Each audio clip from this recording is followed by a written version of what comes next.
Buenos días, compañeras, compañeros, profesores. Mi nombre es Daniel Rodríguez y les presento mi proyecto de Resistencia y Materiales para el primer semestre del 2021. El problema seleccionado por el profesor es el siguiente, donde acá se muestra la figura y el enunciado nos dice: la herramienta de prensado se utiliza para doblar el extremo del alambre E. Si se aplica una fuerza de 20 libras sobre los mangos, sobre el alambre solo se ejerce una fuerza vertical. Entonces nos piden: determina el esfuerzo cortante promedio en el pasador A, B, C y D. El pasador está sometido a cortante doble y tiene un diámetro de 0,2 pulgadas. Luego también nos piden determinar el área transversal mínima del elemento CD para que el esfuerzo normal promedio no supere los 36 kSI. Y por último, que el diagrama momento flector de tenaza SP, con eso determinar la deflexión del punto P. Bueno, esta es la resolución de mi problema teórico con la memoria de cálculo, donde primero se colocaron los datos ya tenidos del enunciado y se hicieron las siguientes suposiciones: que la fuerza en D y la fuerza en C van a ser iguales, entonces las nombramos fuerza CD. Y también que el área en A, el área en B, el área en C y el área en D iba a ser el mismo área en todos. Entonces se definió acá que la ecuación iba a ser pi entre 4 por el diámetro al lado del alambre. Entonces, primero se hicieron estos diagramas de cuerpo libre. Este fue el más general, el que se utilizó en casi que todos los problemas. Y este fue el que se utilizó para obtener el esfuerzo cortante promedio en el pasador A. Entonces, se hicieron los dos diagramas de cuerpo libre y empezamos con acá, donde se realizó un análisis primero estático, donde se hizo un análisis de momentos y de fuerzas para obtener BY. Con BY ya podíamos hacer otra vez una sumatoria de momentos, pero ahora en el punto E, y así obtener AY. Entonces, con AY teníamos, como está sometido a un cortante doble, entonces VA iba a ser la fuerza de nada, o sea, AY entre 2. Y ya con eso podíamos calcular el esfuerzo cortante promedio, que sería acá, de esta fórmula. Y acá es lo mismo. Acá obtuvimos BY, acá al inicio, y entonces nada más sería como el pasador B está también sujeto a un esfuerzo cortante doble, entonces sería nada más BY entre 2 y que son estos 50 libras, y ya aplicaron la fórmula del esfuerzo cortante promedio en B y obtenemos el valor. Y igual que en C acá donde hicimos la suposición de que en C y en D es el mismo, entonces al obtener uno obteníamos el otro. Se hizo una sumatoria de momentos, pero con respecto al punto B, para obtener la fuerza FCD. Y con eso FCD entre 2 y ya la metíamos en la ecuación de, de acá para obtener el esfuerzo cortante promedio en C y en D. Pues para encontrar para la parte B, nada más era, nos daban el esfuerzo normal, o sea, no podíamos sobrepasar el esfuerzo normal, entonces teníamos que encontrar el área, entonces nada más era hacer un motor de momentos en B para obtener FCD, que ya lo teníamos de antes, y aplicar la fórmula del esfuerzo normal, que era la fuerza entre el área, y hicimos un despeje y así lo obtuvimos. Y ahora para la parte C se construyó el diagrama de momento flector, el cual primero nos dimos cuenta que la pieza se iba a comportar como una viga en voladizo. Entonces así fue como obtuvimos la ecuación que pudimos utilizar para la deflexión, y nada más cambiamos los valores y obtuvimos el valor de la deflexión en el punto P. Bueno, las dos variables que se escogieron para la validación son el diámetro en el alambre E y la fuerza que se aplica sobre los mangos de la herramienta.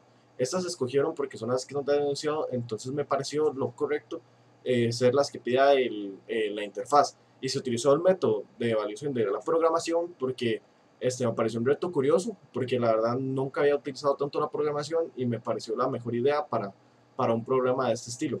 El proceso de validación escogido fue programación en Python, como se explicó anteriormente.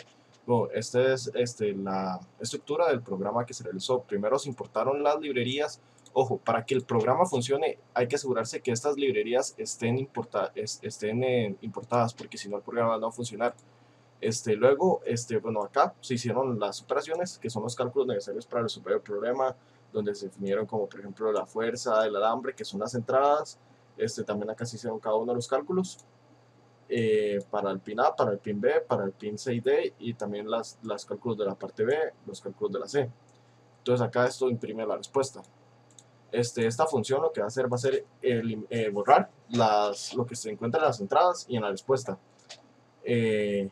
para poder volver a utilizar el programa.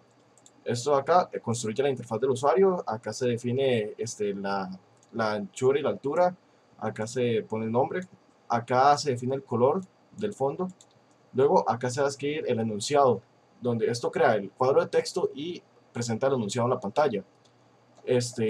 Acá es donde se muestra la interfaz para pedir los datos y para y a la vez son los que va a utilizar el programa. Entonces acá se crean los cuadros, acá se pone la entrada de datos, acá se pide la fuerza y acá se pide el diámetro del alambre a cortar. Luego se crean los botones. Acá se crea el botón para borrar, que es el que expliqué en la función anterior, y acá el botón que va a resolver el programa, que es el que va a iniciar la parte de cálculos. Luego acá esto imprime la imagen del enunciado y acá se define el área donde se van a presentar las respuestas y imprime las respuestas, y esto es lo que mantiene que el programa esté funcionando.